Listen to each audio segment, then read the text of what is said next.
Hi guys, Coach Victor Robledo here today, and today we're going to talk about some primal brain basics. So I got out the whiteboard again just to keep it simple. We're going to talk a little bit on how your emotions or how your amygdala might be jacked up and impacting everything from your general well-being to your gut health and sending a message back to your body that you cannot relax. Now, before we get into that, please make sure you like and subscribe this video. And if you have any comments, please leave them down below. I also have an email down there, so you can email me if you have any more specific questions, personal experience with all of the stuff that I'm talking about. And I also help people to get healthy every single day. So let's get into it. So we're going to talk about, for the most part today, is one specific part of the primal brain, but we're going to be talking specifically about the amygdala. Now, as I mentioned before, I've had some personal experience with my amygdala being jacked up, and that was when I was going through my own personal severe adrenal fatigue. I found myself really on this hyper alert, hyper vigilant state. And if you want to know what your amygdala does, have you ever noticed when someone else's text message goes off, a lot of people will jump and check their phone? That's that sort of hypervigilance. So it's really our primal brain. It's our fight or flight brain. Now, as a primitive human beings, we had to rely on our amygdala to keep us safe. So when we are in a state of fight or flight, being chased by a bear, saber-toothed cat, our amygdala has to be able to pick up on that stress real quick so you can get the heck out of Dodge and get in there. And it helps mobilize a stress reaction in the body, mobilize blood sugar so you can use and tap into your energy sources quick. I'll get into what the problem is with that. So our amygdala used to be bigger, and our frontal lobe was small. And this is our complex reasoning center. Let's not get it overcomplicated. Frontal lobe is that reasoning. So you come into a situation, you can evaluate it with reason and calm the body down.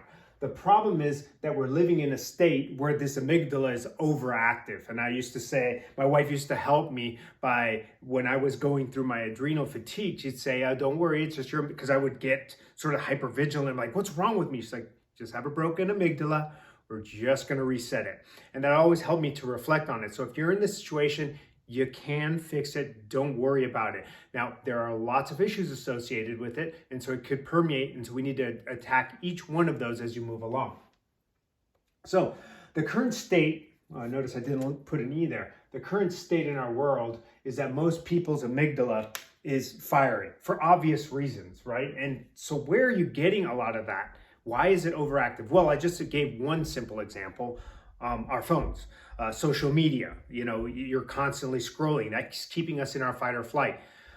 Media in general, right? You think about what the TV's on, you're being, on a subconscious level, you're being kept, whether on purpose or on accident, in that fight or flight state. So that amygdala is overactive.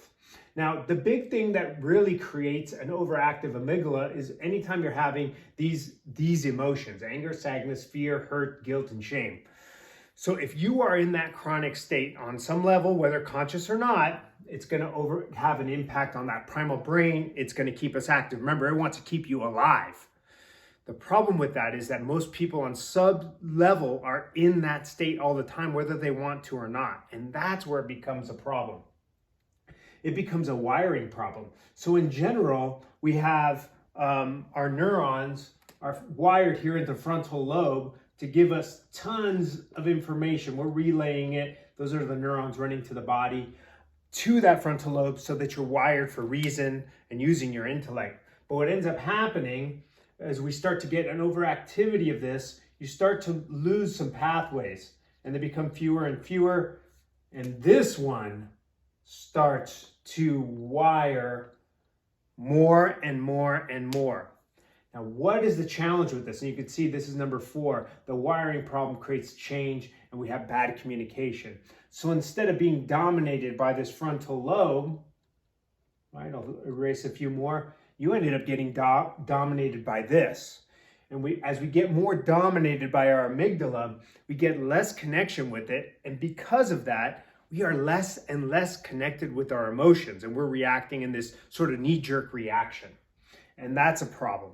Now, obviously, that's a problem when you're in a relationship with someone, or you have a job and you're working with someone that has that. So this might resonate with you. You know people that are like this, that seem potentially emotionless. It could just be their amygdala is messed up. Now, the problem with that is that this creates a stress hormone response. So now we'll talk about the human body and how it relates with that. So that as the amygdala gets fired, remember, in general, it's not a rest or restore, right? We have two nervous systems. That sympathetic, which is linked to the amygdala, which is fight or flight, it's all about getting energy fast. So it starts breaking down tissues rather rapidly, and there's not a whole lot of digestion that can go on while you're being chased by a predator. So on that level, if that's happening all day, well, your digestion is going to start impacted. And why is because it puts off increased cortisol levels. Now, the amygdala talks to those little adrenal glands and starts putting off increased stress hormone, and that's cortisol. And cortisol is a wonderful hormone for mobilizing blood sugar, not so good when it comes down to digestion. So cortisol really starts to have a negative impact on your gut health and digestion. It starts to break down all those little villi, all those little layers in the gut, start to flatten out and increase permeability of the gut. Now, in a previous video, which I'll have linked in this playlist, you learned a little bit about what leaky gut is. And so a chronic overactive amygdala can lead to leaky gut, almost certainly. And when leaky gut happens, we start to have autoimmune responses by the body, and then you have an increasing amount of emotion, negative emotion, going back to the liver, and that's related to my liver video. It's also on this playlist. So that you can see how this is a slippery slope. Your gut health gets worse, you're digesting less and less, you have less energy. Because you have less energy, you're grumpier. How about the connection with you're not getting enough food, you're getting an increasing amount of cortisol, and you can't sleep right. It's slippery slope. I know I was there when I had my massive adrenal fatigue. It was all related. And so what a lot of people oftentimes end up with a problem with this is this, which I alluded to sooner, is that amygdala can lead to a disconnected in emotions because you're always in that fight or flight response. And so if you know someone that's like that, share this video with them so they have an idea that, hey, you have an overactive amygdala, you're possibly living in all of these issues right here. You could impact that by retraining it. What are the solutions? Well, this is what I practice every day, guys. So it's all about changing the lifestyle, decreasing your stress, figuring out what your programming issues are, and that obviously comes down to your figuring out your lifestyle, trauma, mindset, figuring out your mindset. And mindset is like one of those words like, oh, I just got a strong mindset. It's really figuring out like what programs are you running. Remember, 90% of your thoughts, 95% of your thoughts are subconscious. Subconscious means below. And so we know that that's all running before. We have that from trauma, from issues we have in our past. And so if you're running some of these programs, you are putting all this extra stress on your body, activating that amygdala, having a problem.